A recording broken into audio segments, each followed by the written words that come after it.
Hello, everyone. Welcome back to Winning the Division, episode number 67. I am your co-host, Ryan Smith, alongside former NFL tight end Ben Troupe.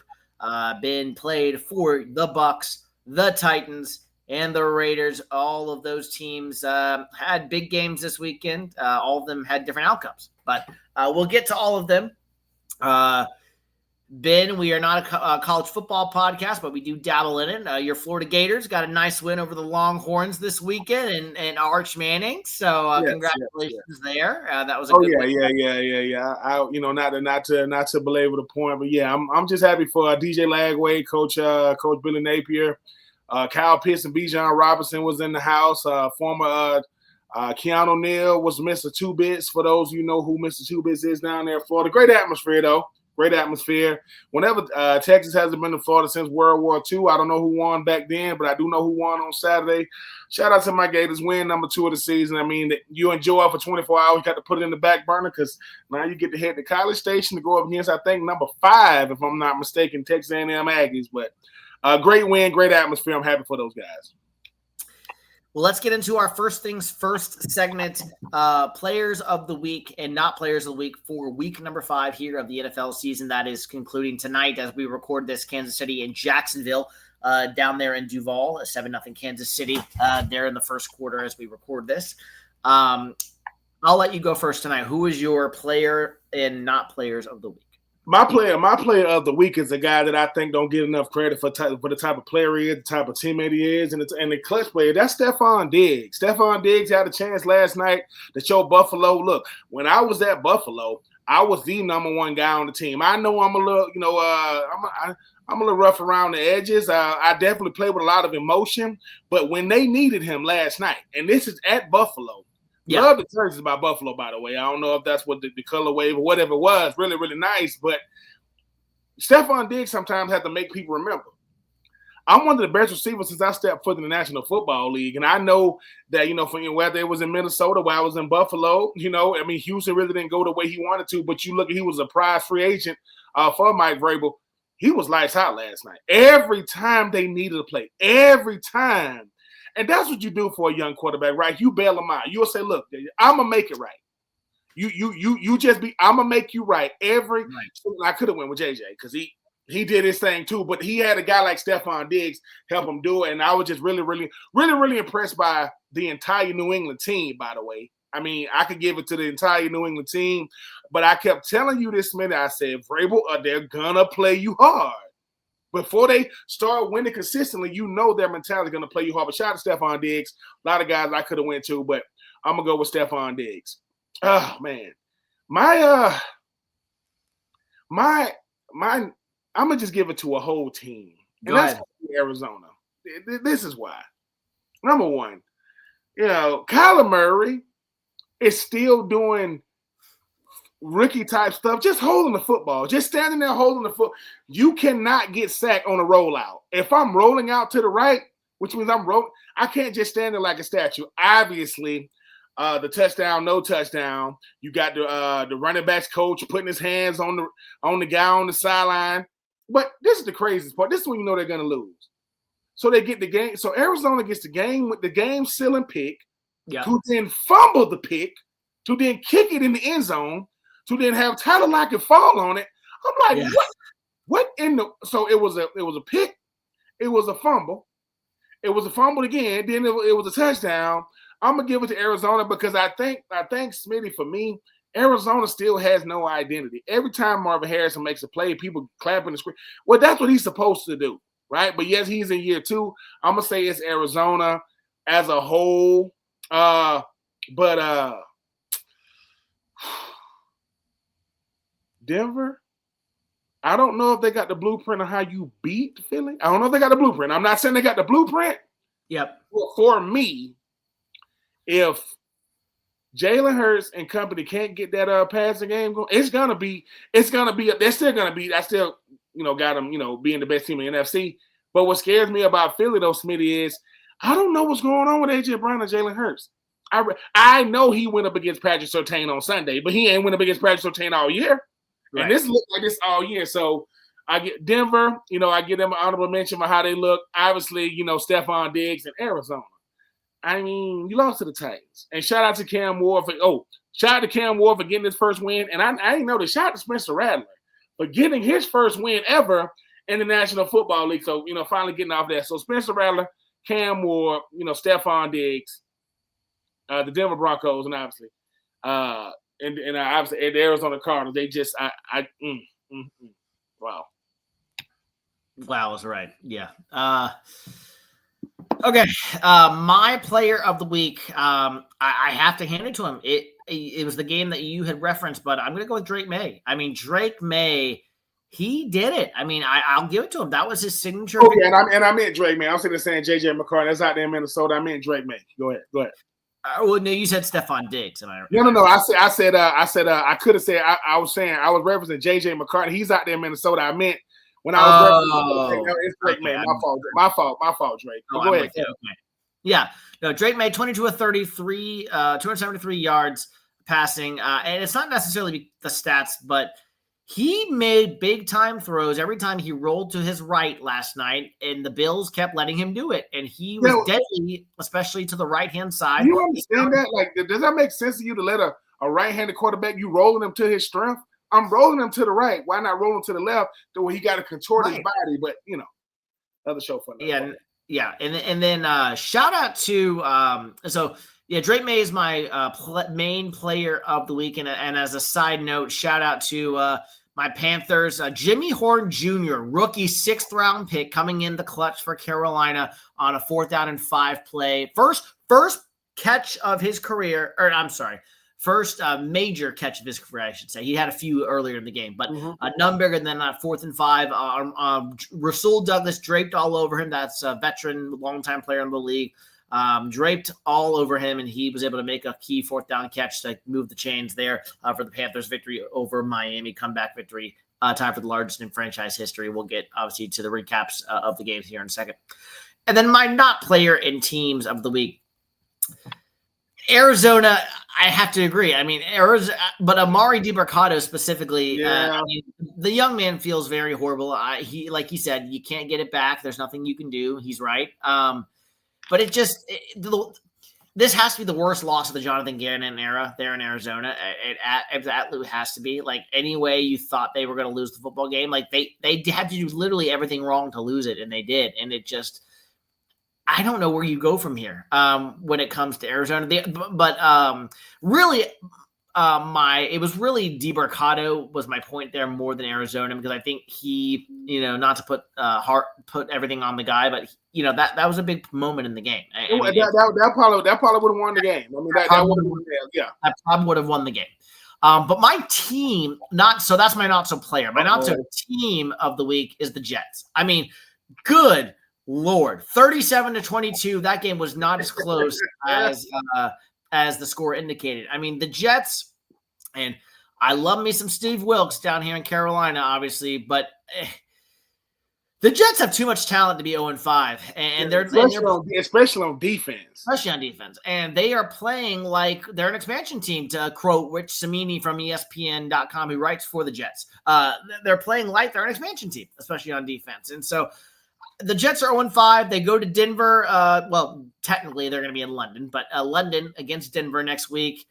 And then they play my Carolina Panthers back at home. Sauce versus Ted, huh? Yeah, a couple weeks. Pat Surtain got Garrett Wilson first. Jets, just, I don't know where to start. We'll get to them later, but yeah, they're my not team of the week. Just absolutely pitiful performance all the way around. First Jets coach ever to go 0-5 is Aaron Glenn. And so which when I saw that, I said, really? That's the first Jets coach to do that? Wow. Yeah. Anywhere to go but up, but the Jets staring at that first overall pick right now out of all the teams. As of now, they're the only 0-5 team. Well, that was our first team's first segment, and let's go into now the recaps of week number 5, our week 5 takeaways from all of the games. So we'll start with Thursday night, Ben, the San Francisco 49ers, 26-23 in overtime over the Los Angeles Rams. What were your thoughts and takeaways from that game, back from Thursday. Return of the Mac. As in Mac Jones. I got to give Kyle Shanahan this, head coach of San Francisco. He it seems like his system is very quarterback friendly, whether it's Matt Ryan, Jimmy Garoppolo, Brock Purdy, Mac Jones, everybody that plays in his system. Now, do I think Mac Jones is a better fit for Brock Purdy? For one night, he looked better. Brock Purdy outdid Matt Stafford. Usually Matt Stafford has those type games, right? He'll have a game to where he just on, hitting on all cylinders, Puka Nacua. You talk about Devontae Adams. But I was very, very impressed with Mac Jones for this reason. You talk about a guy who, former first round pick out of New England, didn't work out in New England. He finds himself over there. He finds himself now, with the San Francisco 49ers, and he looked good. I mean, he looked really good. He looked like the better quarterback that night. Really? And once again, he just kept making plays. And if you are the Rams, though, you're saying to yourself, okay, nothing against San Francisco, but these are the type of games we're supposed to win, right? Kendrick Bourne, 10 catches, 142 yards. Christian McCaffrey, 8 for 82 and a touchdown. What Christian McCaffrey isn't running the football, he is that times 10 catching the football, because he only had 22 rushes and 57 yards on the day. But Mac Jones, 33 of 49, 349 throws that's a lot of throws. But 33 of 49, 342, 2 touchdowns, no picks. I was just very, very impressed with how Mac Jones managed the game. I mean, shout out to Cam Newton, who says you got game changers and game managers. There is nothing wrong with being a game manager. Your first job is to manage the game, and the best game managers find a way to win more games than these, because game changers, they have to be in these situations to kind of, show that Superman K. But all credit goes to the San Francisco 49ers and how they was able to have a guy like Mac Jones go out there and win. He won the game for them. They didn't try to protect him. They didn't try to dink and dunk. They threw the ball around the yard, and Matthew Stafford looked around like, did we just lose to the San Francisco 49ers who don't got Brandon Ayuk? Nope. Who didn't have Ricky Pearsall? Nope. Wait a minute, who didn't have George Kittle? No Nick Bosa? Nope. we lost. We lost. Yeah. So if you are the Rams, this is why that division is going to be deep down the stretch, because we're going to get to Seattle. They lost. Arizona's not going to be there in the end. This is going to be a fight to the finish, but this is all about Mac Jones, who I don't know if you got a chance to see in the post-game press conference. He had a half black, half red suit. Yeah. So he went to his tailor, and the tailor said, "What color suit do you want?" He said, "I want a red and black suit."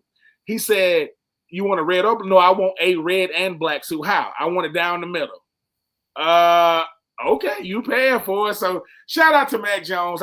Once again, these players, the backup quarterback has become the most sought after position in football, because the starters are gonna get hurt, nicked up, take a couple of games off. You got to make sure you got a reliable, dependable backup that can make sure that nothing falls short, nothing. So this is all about Mac Jones and the 49ers. Shout out to Kyle Shanahan getting a big win, because like I said, Brock Purdy is the money man, but if Brock Purdy does not play, you got to make sure that your backup is very valuable. So Mac Jones looked real good, looked the part for one night. Yeah, with 10 receptions week 5, Puka Nacua became the 4th player in NFL history with 7 or more receptions in 9 consecutive games, and now has 52 catches, most in league history over a player's first 5 games. So congratulations to the San Francisco 49ers with that win. Let's go to London, where we saw the Minnesota Vikings squeak out of 21-17 win over the Cleveland Browns. Dillon Gabriel making his first start. Sunday's win marked Carson Wentz, though, his 14th career game-winning drive, his first since Week 18 of 2023. I feel so bad for the Cleveland Browns, because this was one of those games that it was tailor-made for them to get this win. It was tailor-made for them, and they just squandered it away, because it showed what Dillon Gabriel doesn't have around him. Yes, he got Jerry Jeudy. Yes, he got Harold Fannin Jr. Yes, he got David Njoku. It's not a lot. It's just not a lot of star power around him to get it done. And once again, we talk about the backup quarterbacks again. Dillon Gabriel is not a starter. Carson Wentz, 25 for 34, 236 yards, 1 touchdown. Justin Jefferson, 7 for 123, Jordan Addison, who was suspended for the first half, I don't know why that's between him and the head man, he came up big. And I don't know what it is, Smitty. What is about the last 2 minutes of the first half or the last 2 minutes of the game? DBs can't cover no more. I just don't understand. You locking a guy down, or at least containing him for 4 quarters, all of a sudden can't cover nobody. Dylan Gabriel looked good. This is about Dylan Gabriel. Everybody's going to be watching him. Dylan Gabriel looked really, really good. I mean, he was out there doing all he could with the weapons or lack thereof that he had, but he kept him in the game. I mean, 21-17 is very, very respectable. I mean, he was 19 to 33, 192 yards, 2 touchdowns. I would take 19 to 33, 192 touchdowns. You didn't put the ball on the ground. Quinshon Judkins at 23 for 110. I mean, David Njoku, Isaiah Bond had 2 catches. It's the Cleveland Browns, right? What makes the Cleveland Browns intriguing is the third string quarterback, not the starting quarterback, unfortunately. But the Browns went overseas. They do the same thing they do overseas. They do in the States. They lose overseas. They lose in the States. They make it very, very interesting. But shout out to Minnesota, man, coming out with the win. Let's keep going to Baltimore, where the Houston Texans laid that wood down on the mash unit that is the Baltimore Ravens defense, 44-10. The Ravens have now allowed 35 or more points in 4 games, most such games in a season in team history. Baltimore also becomes the first team in the Super Bowl era to allow 37-plus points in 4 out of their first 5 games. Well, obviously, I mean, the score says it all, right? C.J. Stroud, 22-27, 244 yards. He had 4 touchdowns. Nick Chubb had a rushing touchdown. This is, and I'm not taking nothing away from Houston. You know, they get back-to-back wins. Titans 2 weeks ago. You talk about the Baltimore Ravens. Cooper Rush, 14-20, 179 yards, 3 picks. Derrick Henry, 15 rushes, 33 yards, and a touchdown. This is what I don't like about this Baltimore Ravens team. They're not even showing effort. They're not showing fight. I know they have the moniker "play like a Raven." I don't know what that is. You're going to lose games. Yep. But Lamar Jackson is one person, and I know how much he is about invaluable to one team as you ever going to see one player. He is Josh Allen to the Buffalo Bills. He is Patrick Mahomes to Kansas City. He is Bryce Young, to the Panthers, so on and so forth. He don't play defense. He don't run the football. I mean, as far as like Derrick Henry and company. This was embarrassing, Smitty. I mean, you look at them going, dude, like show some pride, show some fight. The season is not over, and they're playing like it's week 7. This is a week 17, 16 score, not week 5.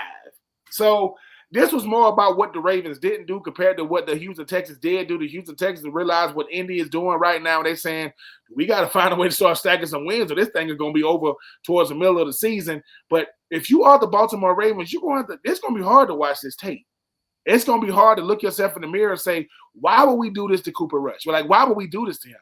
And I'm talking about the other guys around him. You didn't help him at all. The same way I just said Mac Jones in the position to win. The same way I just said Dylan Gabriel looked good, in this season debut. The same way I just said Cam Ward and Spencer Rattler when the show first started, they get their first wins.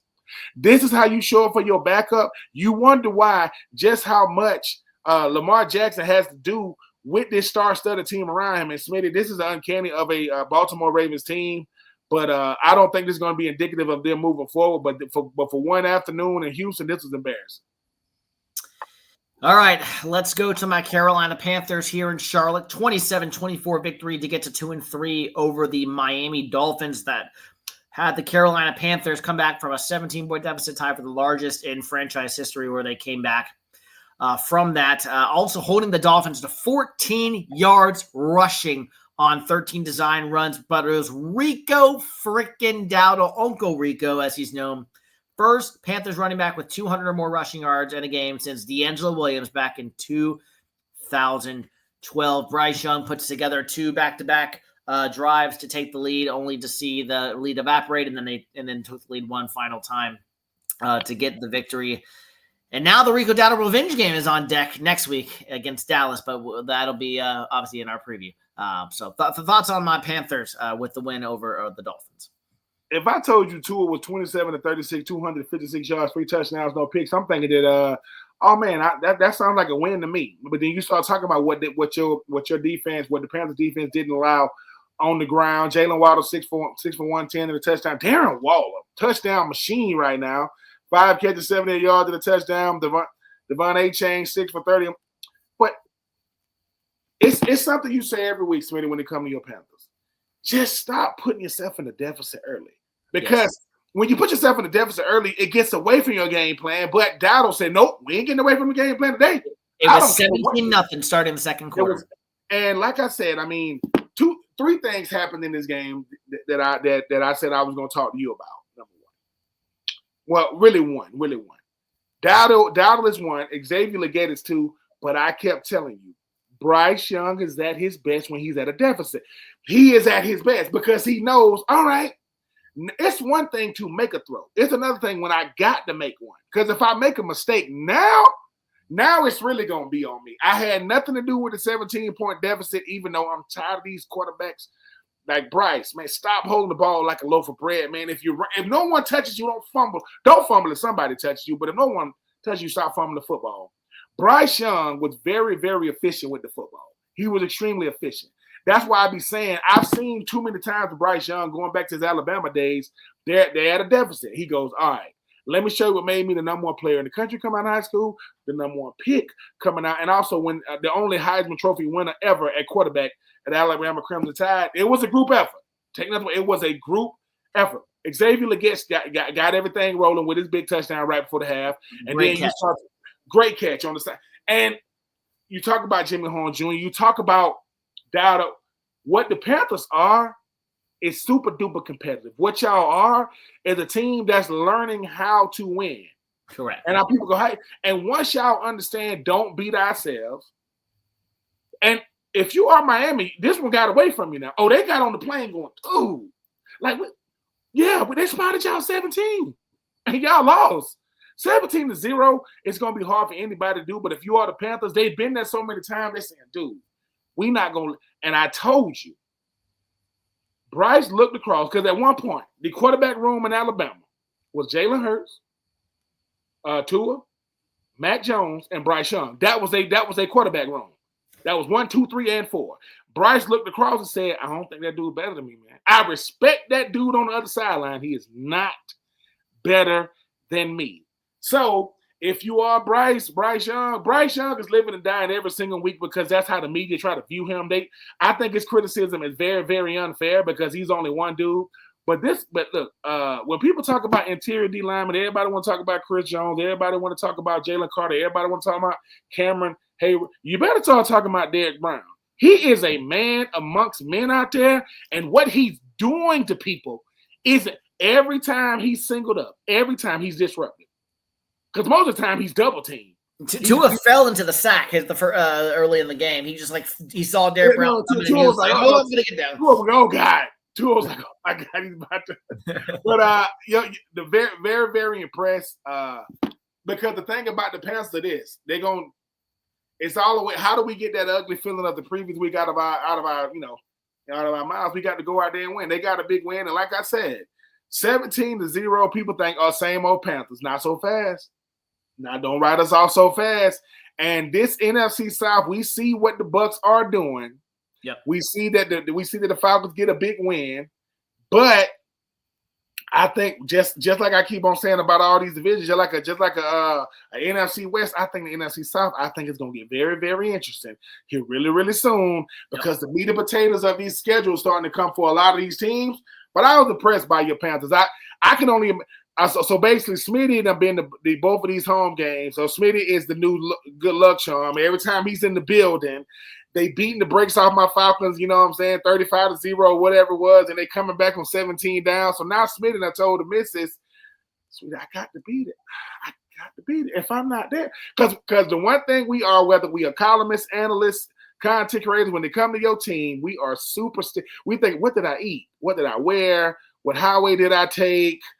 We do all kind of – none of these things have nothing to do with the game, but, it's just what we're – but shout out to them Panthers getting that big win. And rumor has Jalen Coker might be coming back this week off the IR. And so that would be another boost for Bryce Young and those weapons there in Carolina. Let's move on to Indianapolis, where the Colts put up 40 on the Las Vegas Raiders, 40-6 victory there at home over the Las Vegas Raiders. Colts have now won 3 games by 20-plus points in 2025 after having 0 such games from 2022 to 2024 combined and 0 wins by 10 or more points last season. Daniel Indiana Jones is efficient. 20 of 29, 212 yards, 2 touchdowns, right? But you know who nobody's talking about right now? Jonathan Taylor is doing his best. Saquon Barkley this year. He looks like 23 years old. Machine. He was 17. He 17 rushed 66 yards, 3 tubs. Right? Amir Abdullah also. So that's 4 touchdowns on the ground. It doesn't matter if the running game accounts for 4 touchdowns. Usually the game is over. Let me tell you something about these Raiders. They're really, really bad because they have no identity either. None. Everybody was talking about Ashton Jeanty he's going to break out. Well, Geno Smith, 25 of 36, 228 yards, 2 picks. Leading receiver was Trey Tucker, 4 for 62. When Brock Bowers is not in the lineup, and guys he can't take that safety and that linebacker or really, draw coverage to him, it's going to be a long day because Ashton Jeanty, I mean, he had himself a day a couple of weeks ago, but 14 rushes, 67 yards, 4.8 yards a rush. I mean, I got to say this. Everybody always wants to talk about Mad Max Crosby. He a bad man until he isn't. You ain't know Mad Max was out there. You didn't. And I get it when you playing teams like this that want to run the football, that neutralizes him as far as the pass rush because what he is as a pass rusher, he's efficient as a run stopper, but not the same thing. But this is about the Colts. The Colts are looking like the class of the NFL, not just the AFC. And I know what Philly is doing. I know what the Bucs are doing. But it's the way in which they're going out there getting it done. Because no one wants to talk about this Colts team. Well, you know what the Baltimore Ravens stink at? Defense. You know what the Colts don't stink at? Defense. Their defense is they're not as good as the offense, but I keep telling people, good complementary offense means I just got to play good on I just can't be bad. But they're really, really good. The Colts are dangerous, and I know it's still early, but they are the class of the AFC South right now. They are running away with that thing, and right now no one wants to play those guys. Yeah, defensive coordinator Lou Anarumo left Cincinnati. Indianapolis quietly hired him in the offseason, and so far that is playing dividends after the Bengals foolishly let him out of the door. We'll talk more about the Bengals here in the 4 o'clock games in a second. The New Orleans Saints get their first win of the season, 26-14 over the New York Giants. Jackson Dart coming back down to earth a little bit. Giants become the first team to commit a turnover on 5 consecutive possessions in the game since the Jets did that back in 2016, week 3. Welcome to the NFL, Jackson Dart. I know your first start 2 weeks ago against the Chargers. Everything was all good. Everything was all good just a week ago. 26-40, 202 yards, 2 touchdowns, 2 picks. Not really much of a running game. Cam Scatterboo, I mean, he had 15 rushes, 59 yards, 3.9 yards to carry. But then you talk about Spencer Rattler, 21-31, 225 yards and a touchdown. I mean, this was a back and forth game, and Rashid Shaheed had 4 for 114 and a touchdown. What the Saints did is they made sure that Jackson Dart was uncomfortable for 4 quarters. They made sure he was. And you're gonna have rookie mistakes. I give Coach DeBola, Brian DeBola, a lot of credit for still saying that we appreciate Jackson Dart's work ethic and the way he comes to work. I mean, he's a rookie; he's going to make mistakes, but he put us in a position to go out there and still be in the game. That's a veteran head coach. You understand? I'm gonna need this youngin. I'm gonna need this quarterback down the stretch. I don't want to be the New York media is going to rip him.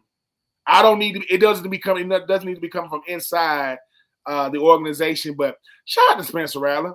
Shout out to the Saints, because my goodness. I mean, we were saying where were they going to get a win from? And here it is. They got a win, and the Jets don't. And I think for a guy like Spencer Rattler, who gets his first win in the National Football League, it just shows how much he's been through in 2 years. I mean, it feels like Spencer Rattler been in the league 10 years. He's been left for 2 years. And it's felt longer than that. But shout out to the Saints getting a big win. In the NFC South, it's probably going to still come down to the Panthers and definitely the Bucs. We'll see what the Falcons do, but they get paid NFL checks too with the Saints, and they just had to let Jackson Dart know that while we might not be the best team in the league, that don't mean y'all better than us. So shout out to them Saints. Let's go to New Jersey, MetLife Stadium. 37-22, Dallas Cowboys get the victory over the New York Jets, dropping them to 0-5, and Jets the only winless team in the NFL now through 5 straight weeks. Javonte Williams becomes the 5th Cowboys player with 5+ rushing touchdowns in the team's first 5 games of the season, joining DeMarco Murray, Ezekiel Elliott, Calvin Hill, and Emmitt Smith.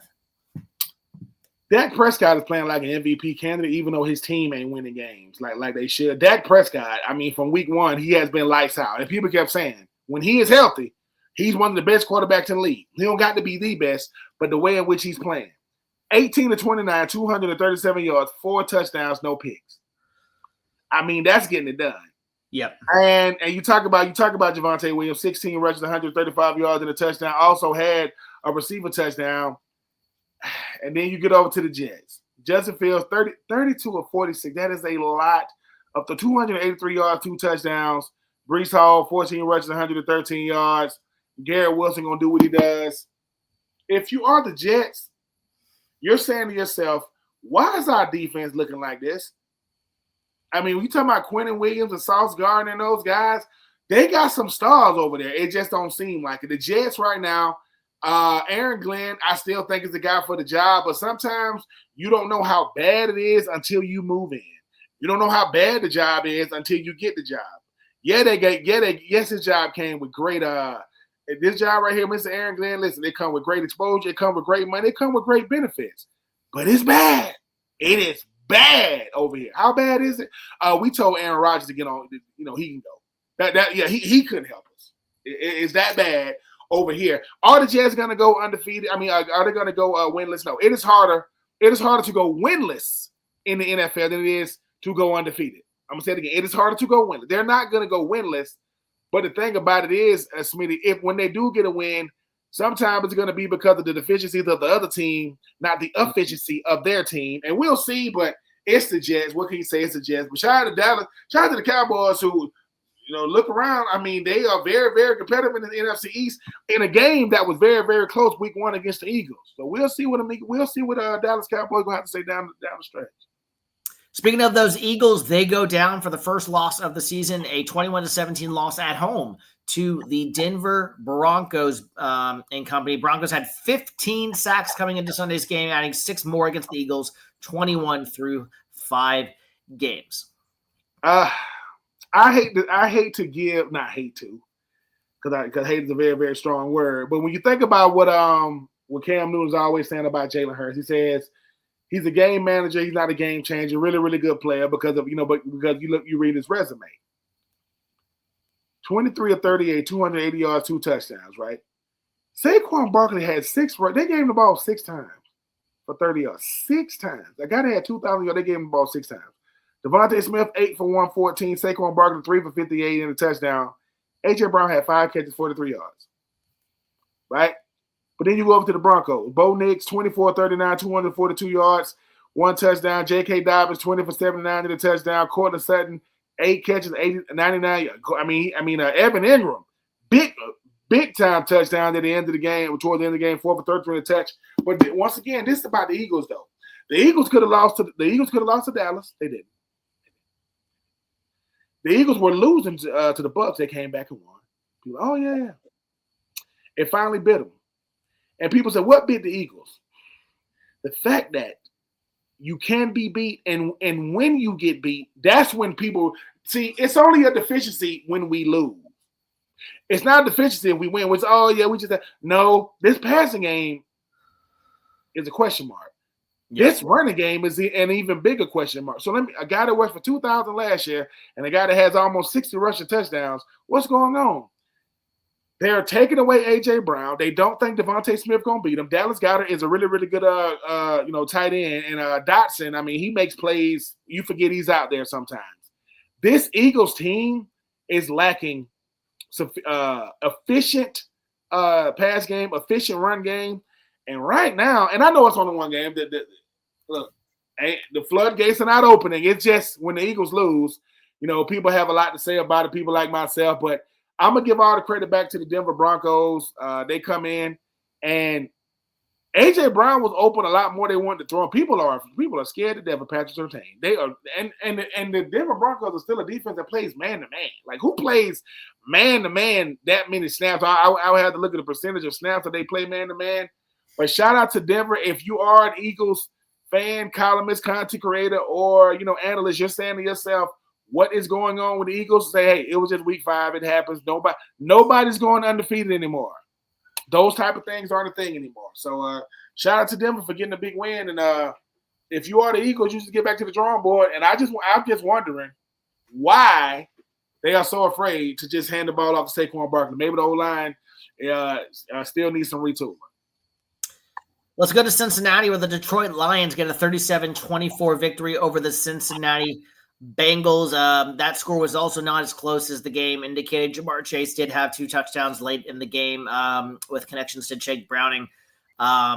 Safety Kirby Joseph became the 6th player with at least 20 interceptions in his first 4 seasons since 2000 there on the Detroit defense. But Detroit winning this game 37-24 and didn't feel that close. This was the David Montgomery game. For those who don't know David Montgomery, he's a Cincinnati native. He is from the Nasty Natty, and this was about him. 18 registered 65 yards and a touchdown. He also threw for a touchdown, right? Amonte Brown is doing Amonte Brown things, 8 catches, 100 yards. And Jared Goff, 19-23, 253 yards, 3 touchdowns. And after David Montgomery accounted for a pass touchdown. This game was over. And if you are the Bengals, you didn't do what the Cincinnati Bengals, you didn't do what the San Francisco 49ers did. And that is have a backup quarterback that can help you. You mentioned Jake Brown in 20s to 40, 251 yards, 3 touchdowns, but he had 3 picks. I cannot be throwing that many picks. Jamar Chase, that we mentioned, 6 catches, 110 yards, 2 touchdowns. It's good for your fantasy guys, like myself. But not good if you are a Cincinnati Bengals fan, because it's going to be a long year. Like, you're going to be able to score points, but are the points going to matter? Is it going to be garbage stats or real stats? Is it going to be box score watches, or are they really getting it done? Since the first game of the year, Detroit Lions have let the world know, okay, we lost to Green Bay. Can you beat us, though? Can y'all beat us? Ravens can't. Most teams cannot beat the Detroit Lions, whether they're on the road or on a neutral field. This was really, really impressive how this Detroit Lions team still coming for that NFC North. I ain't seen Chicago play in a minute.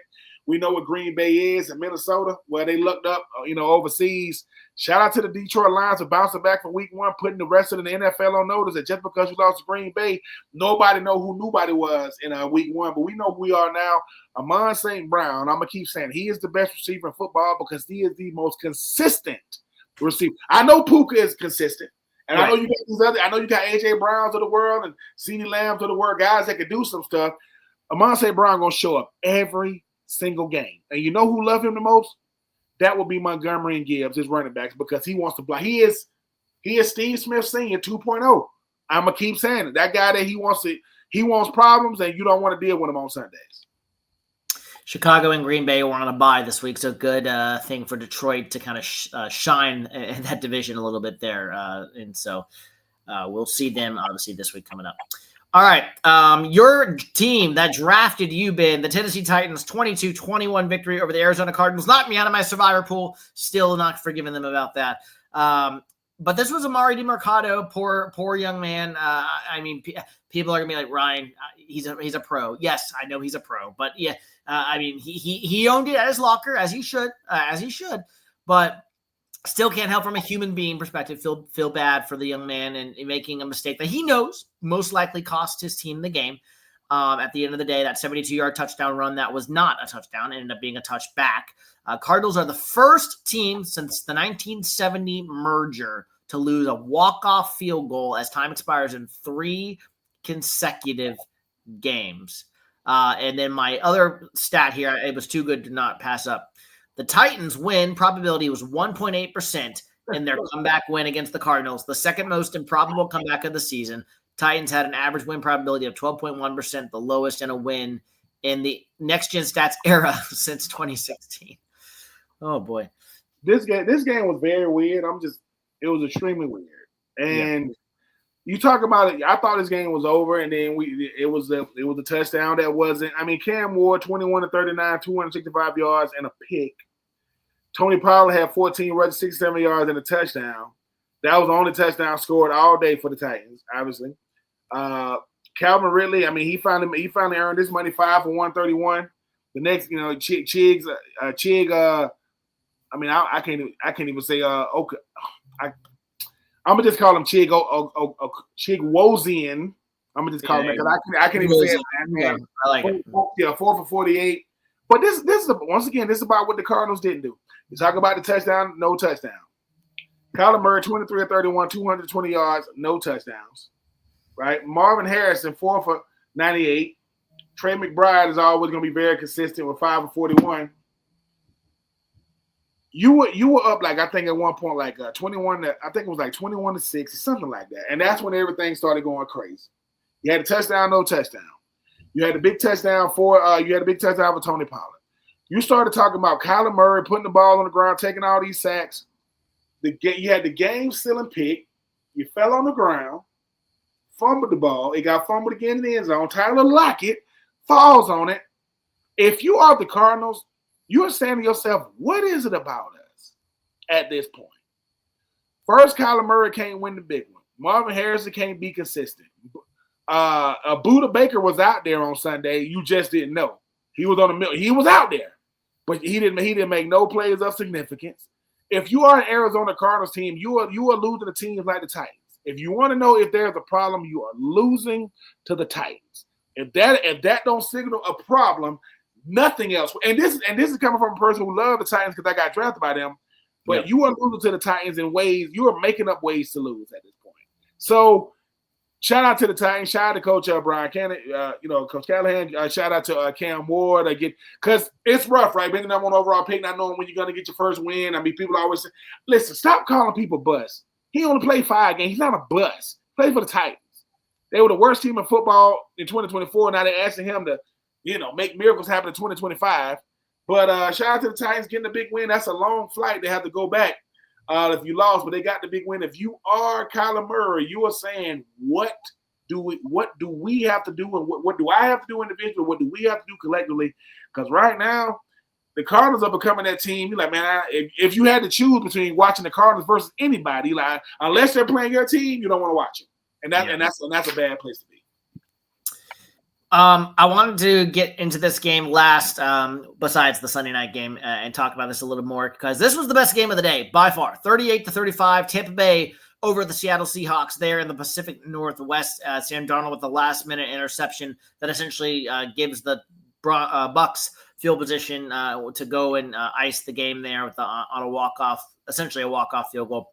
Bucs became the first team in NFL history with 4 wins in their first 5 games of the season, which they either were tied or were trailing in the final minute of regulation. We used to call my Panthers cardiac cats back in the day, especially in that Jake Delhomme era. This is the cardiac cats, the Buccaneers, these first 5 games of the season, getting it done. Baker has that clutch gene, and you could argue he is playing just as well as Daniel Jones, Justin Herbert, obviously, first few games, and some others there as an MVP type candidate for sure. I would say that nobody's playing better than Baker Mayfield right now. I would put him number 1 right now with how he's playing right now. I would put nobody over him. 29-33, 379 yards, 2 touchdowns, no picks. Emeka Egbuka, 7 for 163. He averaged 23.3 yards a catch, 1 touchdown. Cade Otton, the Mr. No Glove, the tight end, 4 for 81. Rachaad White, I mean, he had 14 rushes, 41 yards, but he had 2 touchdowns. Then you talk about Sam Darnold, 28-34, 341 yards, 4 touchdowns. Excuse me. And that pick at the end that cost him the game. This is no Chris Godwin, no Mike Evans. Nope. And this offensive line is still beat up. Yep. And this was a showcase of Ohio State receivers. That's what this was. I mean, you talk about Jackson Smith-Njigba on one side, you talk about Emeka Egbuka on the other side, but this was a showcase of great quarterbacking. Both of these quarterbacks out there getting it done, right? And I think the thing about it is when you start talking about a guy like Baker Mayfield, like people kept saying when the type of player he is, Baker Mayfield, he's a gamer.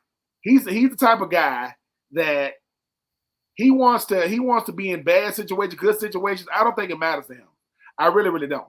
I think he's the guy that really, really cares about, putting the team on his back.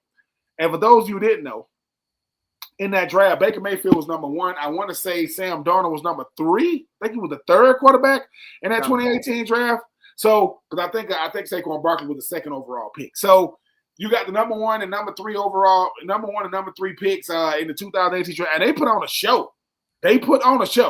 When people start talking about why people tune in to the NFL football, they tune in to see great quarterback. Not good.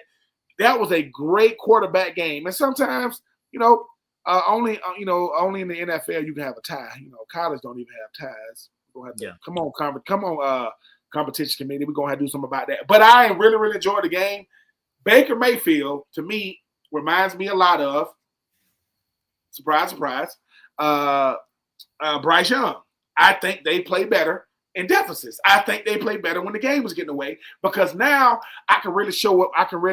It's almost like Kyle Bowles said, go ahead, Baker, you got the green light. I don't know what's going on in Carolina if they've given Bryce Young the green light, but those type of things are important to me for this reason. Whenever I give the guy the green light, I trust your decision. Good or bad, I trust it because I know you can get us out of the city. That was a great game. It was. Some of these throws, I'm like, dude. So shout out to Baker, shout out to Sam Darnold, but that's a long. I don't know how long a flight it is from Tampa to Seattle, but it's long. That's a long one. You don't want to go there for a lose. And the unis though, the unis was fresh. The unis was fresh from Seattle and Tampa Bay. But shout out to the Bucs. Shout out to the Bucs. 4-1. And I almost glossed over this game. About to go to the Sunday night game. Commanders 27, Chargers 10 out there in SoFi Stadium as the Commanders. Jaden Daniels plays in his first game back after missing a few weeks with that knee injury. With 39 rushing touchdowns Sunday, Jaden Daniels became the first NFL player with 4,000 or more passing yards and 1,000 or more rushing yards in his first 20 games. So watching this game, I was like, wait a minute. I said, so y'all spotted them 10. There was the Chargers was up 10-0, and they didn't score another point. The Commanders scored 27 straight points. The Chargers, Justin Herbert, 22 of 29, 166 yards, 1 touchdown, 1 pick. Trey Lance, 3 of 4, 44 yards. I think you might have got hurt. Justin Herbert was also, listen, whenever your quarterback is the leading rusher and the leading passer, and they're not a dual threat quarterback, that's not good. Keenan Allen had 5 for 48. Quentin Johnson had 4 for 40. And then you talk about Jaden Daniels and what makes him special. 15 to 26, 231 yards, 1 touchdown.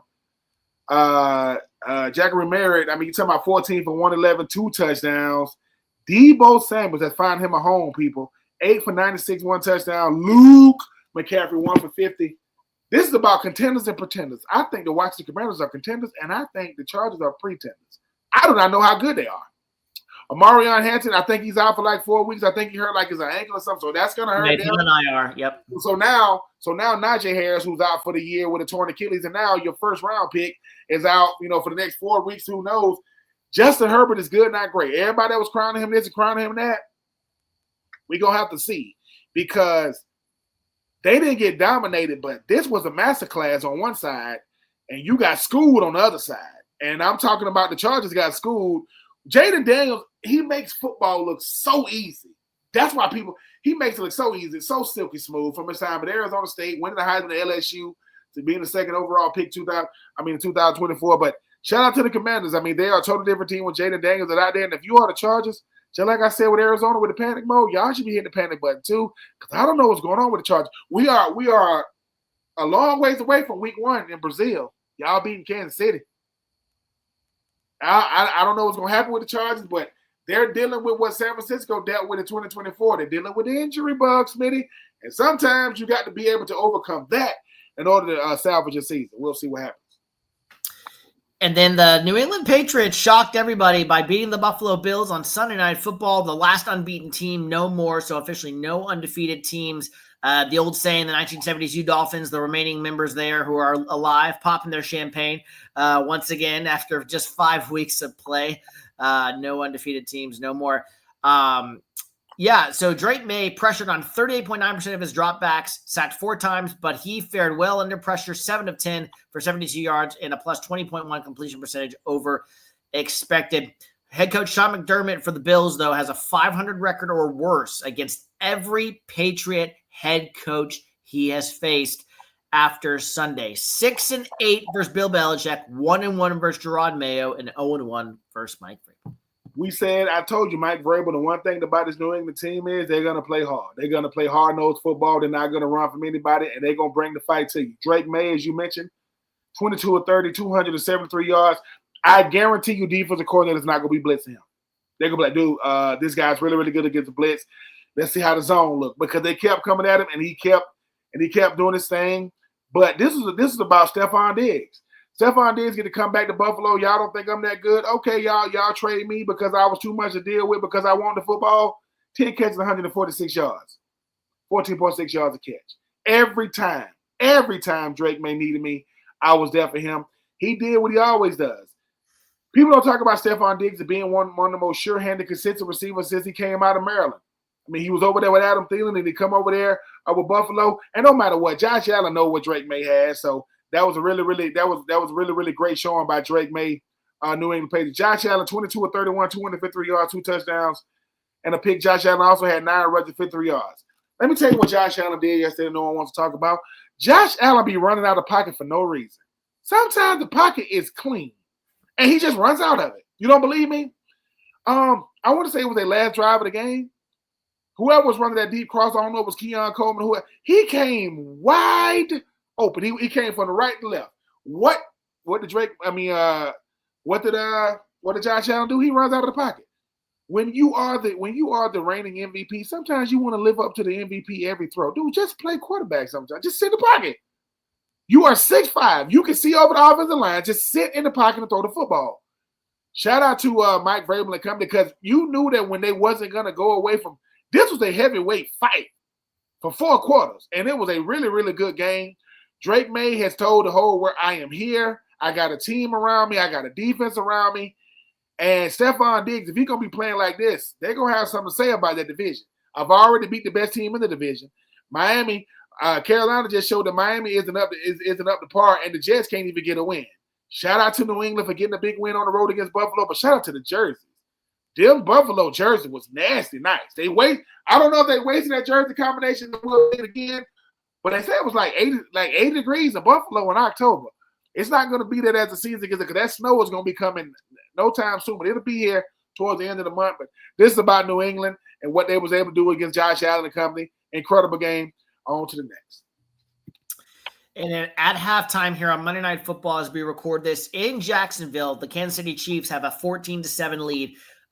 There at halftime over the Jacksonville Jaguars. Travis Kelce, 1 touchdown, and Patrick Mahomes, the other touchdown. Parker Washington has the touchdown for the Jacksonville Jaguars. So we'll see what happens there as that game concludes here on Monday Night Football. Ben, before we get into week number 6 and kind of our previews and everything like that, I just wanted to take a second and just not going to say a lot about it because I don't want to, make light of a serious situation. I'm assuming you saw the news on with Mark Sanchez over the weekend there in Indianapolis. Yep. Yeah. So, do you have any thoughts on that ongoing investigation and that situation involving Mark Sanchez? I do, and this is what I have to say about it. We need to. We live in a sensationalized media world today. We live in a world now that we care more about algorithms, clicks, and things going viral than the truth. We care more about fiction, right, than nonfiction. When the Mark Sanchez situation came out, and I'm not getting political, we got governors and mayors coming out trying to use it to gain political points to take those tweets down because how about we wait on facts?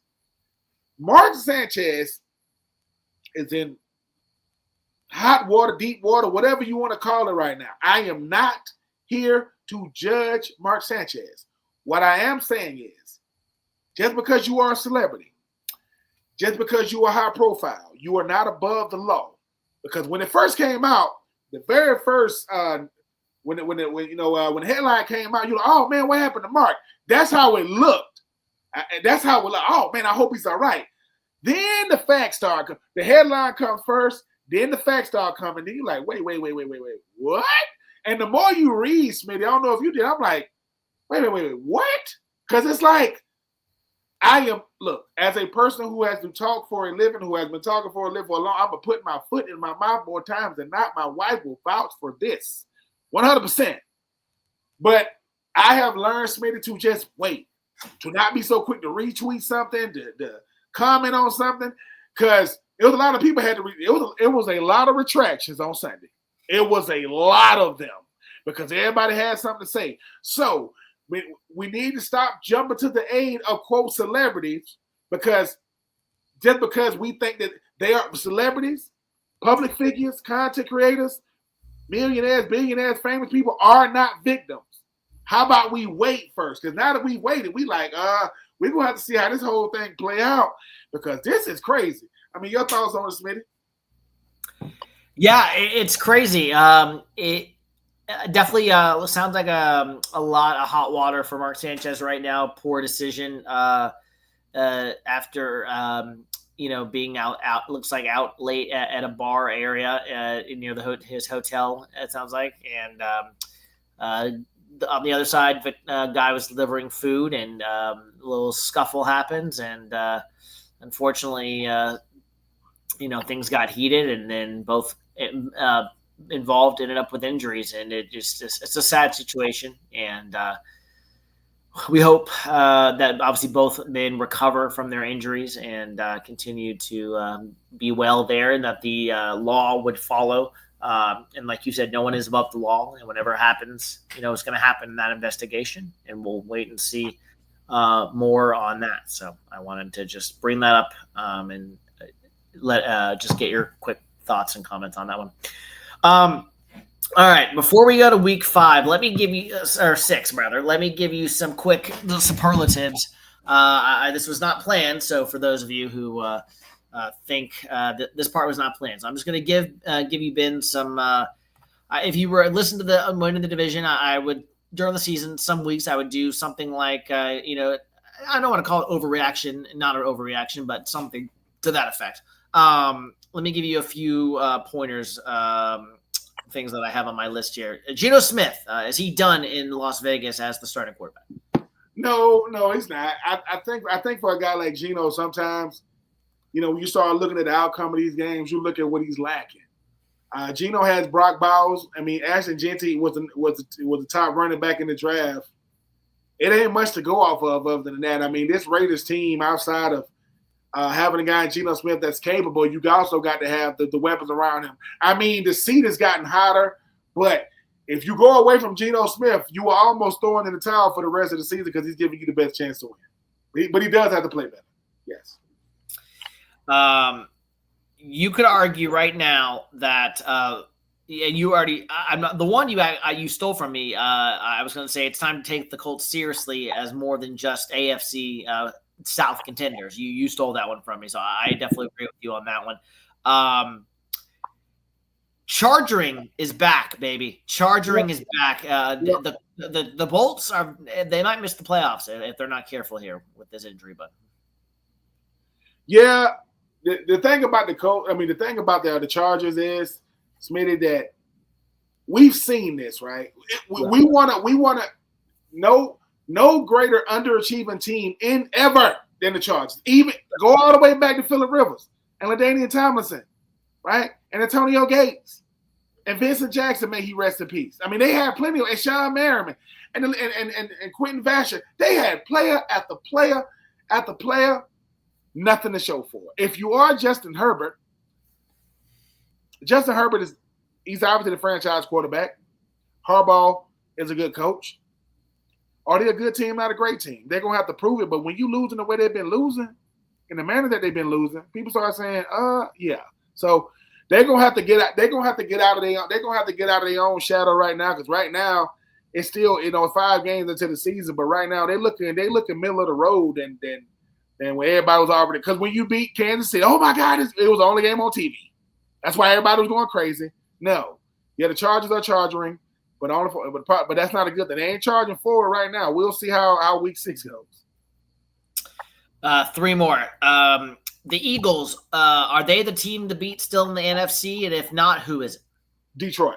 I think Detroit is the team to beat in the NFC. I agree with that. I like Philly, but Philly was winning games the way Kansas City was winning games. They're supposed to lose them, but they'll come out on the winning end. Yep. Detroit is bludgeoning. Since week one, they're bludgeoning people. They're not just beating you. They embarrassed the Ravens with the run game. Like I said, the premier pass rusher not named Garrett. That will be Aiden Hutchinson. What people aren't talking about him is they had the season that they had last year, and Aiden Hutchinson was hurt most of the year, and they still did what they did. Their defense is nice, two-headed monster at running game. I think arguably the best receiver in football, a real nice tight end, a real nice team. So I love the Eagles because they just lost their first game, but I think Detroit is the team to beat in the NFC. The Ravens. We talked about with the Steelers and, moving on from Mike Tomlin, voice getting stale, kind of like, obviously with the Eagles did this with Andy Reid, and obviously he got scooped up in 5 seconds for the Chiefs. Is it time for the Ravens to move on from John Harbaugh? Voice kind of getting stale there in Baltimore, and do they need a new direction, a new voice? Maybe, but you got to ask yourself who. I'm not saying that's the wrong direction to take, Smitty, but who are you going to replace him with? I mean, Harbaugh has been there so long, you forget that, wait a minute, who was there? Brian Billick. Brian Billick, yeah. Before he was there.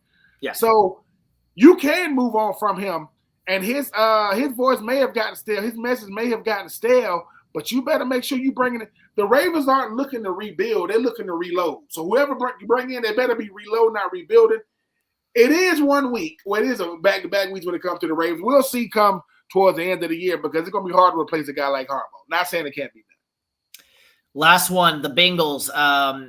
They're slowly becoming the Bungles again, as some people have said. With Joe Burrow not expected back till more towards the end of the season, if not at all. Do they need to go trade for somebody? I don't think this Jake Browning experiment is going to work. Not like it did 2 years ago. I mean, names that people keep throwing out there: Kirk Cousins, James Winston. Who behind this O-line and this defensive output? What different quarterback is really going to make a difference though at the end of the day? I think. I mean, I know it's kind of early right now, and I know it's going to be hard for them to let him go because of what he just did. But if I'm Cincinnati, I'm calling San Francisco saying, what is it going to take to get Mac Jones? Like, what would it take to get him?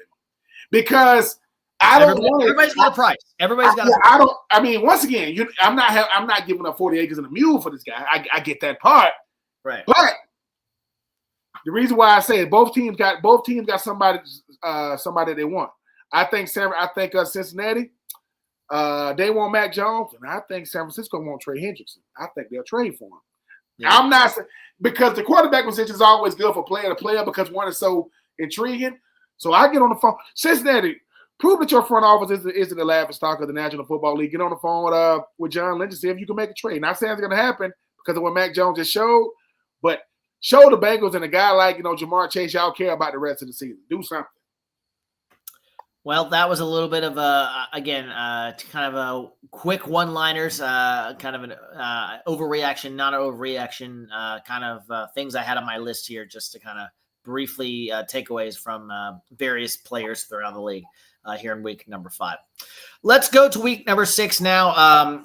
I'll just read out the primetime games. Starting out with Eagles-Giants on Thursday Night Football. The Sunday Night Football game, Lions-Chiefs there in Kansas City. And then back doubleheader on Monday Night Football next week, Bills-Falcons and Bears-Commanders, the other Monday night game. So doubleheader there here in week number 6. But let's end like we always do with our top 5 games to watch and our toilet bowl as well. I'll go ahead and go first. Give me number 5 on this list. And this might be a little low. Give me Seahawks-Jaguars there in Duval. Depending on how Jaguars finish this game against Kansas City, let's assume they lose. Both teams would be then 3-2. So some team is going to be 4-2 after this game. There in Duval, I think that's an underrated game. Trevor Lawrence and company assuming they lose tonight, bouncing back, and Sam Darnold, obviously, and the team bouncing back from a tough loss there last week to Tampa Bay. Number 4 on this list. Give me Bills Falcons. Monday Night Football. Michael Penix Jr. at home trying to see what he can do against Josh Allen this time. The Bills been coming off a loss. Your Falcons, I know, were probably not happy to see that, if they're being honest, off their bye, knowing that they're going to get a pissed off Buffalo Bills team.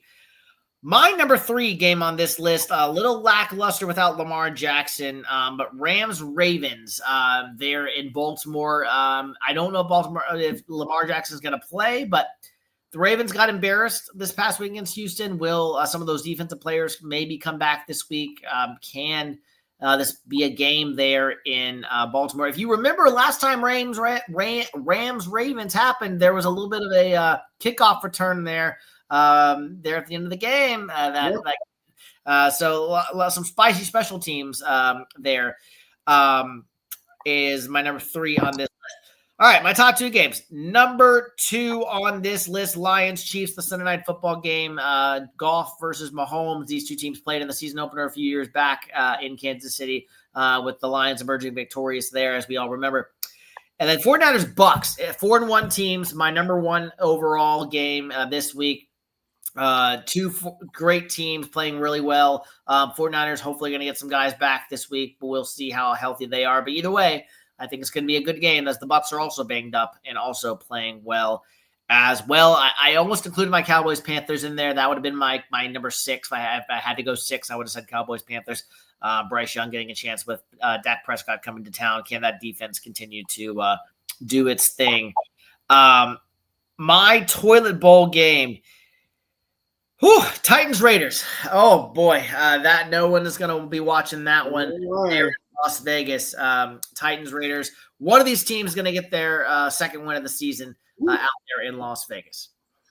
Man, my number 5 game is Bills Falcons. I think this Falcons team, they kind of got, I don't want to say they got their swagger back, but they kind of see what type of offensive rhythm they want to have. You got a guy like Bijan, Drake London.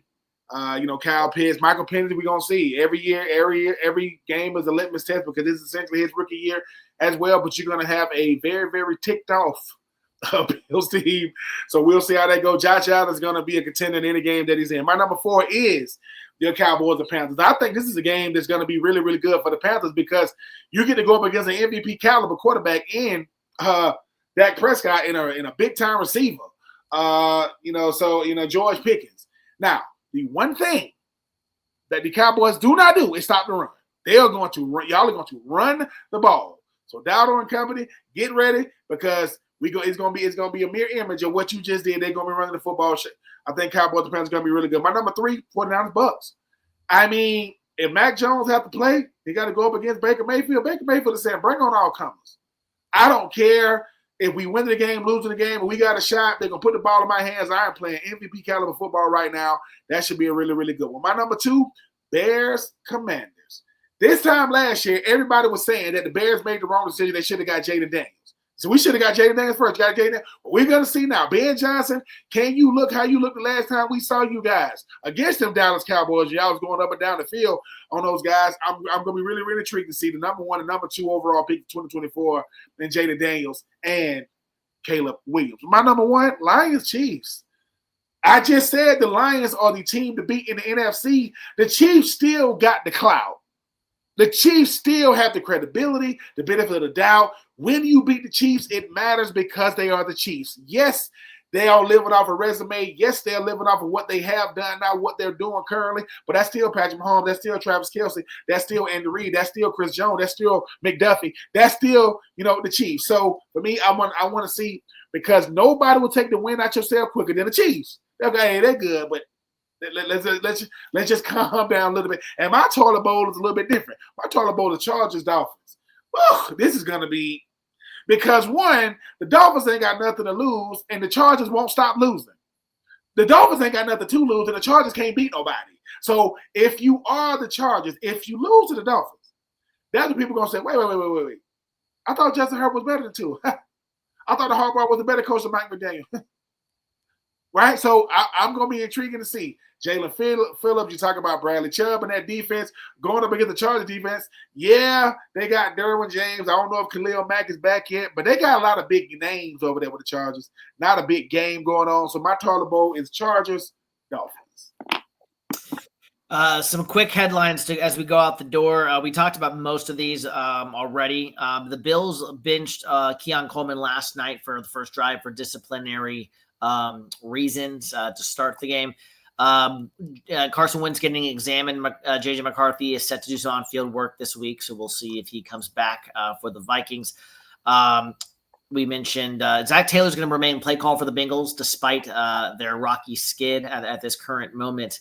And then finally, because the rest of them we've already talked about, Jonathan Gannon came out and apologized today for his viral video of DiMarcardo there on the sideline with the sideline little spat there. Did you, as a former player, did you have any thoughts on that video? I got mixed feelings for this reason. I appreciate it. I appreciate him. I appreciate Coach coming out saying he apologized, because we live in a viral world. You don't get to hide anymore. These aren't reports that we hear. We can visually see it. I just want to know if people would have the same, and I don't know how much backlash he's going to get. I don't know if he's getting fined by the league, fined by the team. I just want people to ask themselves, what would have happened if that's the player doing that to the coach? If the player is losing his mind, I'm not saying the player would have been validated or right. I'm saying let's make sure that we give these players this much grace. Do you know how hard it is to keep your composure when I just made a bonehead play? Now as a coach, do I expect to get chewed out? Yes. Do I expect the coach to get in my face? Yes. Do I expect him to touch me? No. Do I expect him to touch me twice? No. But with all these cameras, I got to keep because I just made a bonehead play. I'm gonna be somebody's meme forever. Like the Darren Orlovsky run the back of the end zone, the Mark Sanchez with the butt fumble. Certain things never go away, and that's self-inflicted. But I appreciate the coach showing his professionalism, coming out and saying, look, I did this publicly, so I'm apologize publicly. And obviously he probably apologized, privately. But it happens, Smitty. I am not no holier than thou type person. I'm not going to stand up here on my platform to try to point the finger at people. We just got to calm down. Because if you are that coach at the moment, you're thinking, dude, that's the kind of stuff that get me fired. Stuff like that. If we don't have a good year for the rest of the year from this position, my job is on the line. But, yeah, I mean, it was a heated moment. It happened. I saw Lindell White, former USC Trojan, former Tennessee Titan as well. He came out and said, is anybody going to say something to the coach that, grab the player? So a lot of people saw it, but hopefully it's been handled. Well, here on Winning the Division, that'll do it here for this week as we now get away to week number 6, Winning the Division, episode 67. Remember, you were either, as we say here, you were either winning your division or you were just in your division, like the New York Jets, the current winless team in the NFL right now. And then teams like the Colts, they might be winning that division this year. We'll see what happens here as we're only in week 5, 13 more of these to go. For Ben Troupe, I'm Ryan Smith. This is Winning the Division, episode 67. We'll see you next week.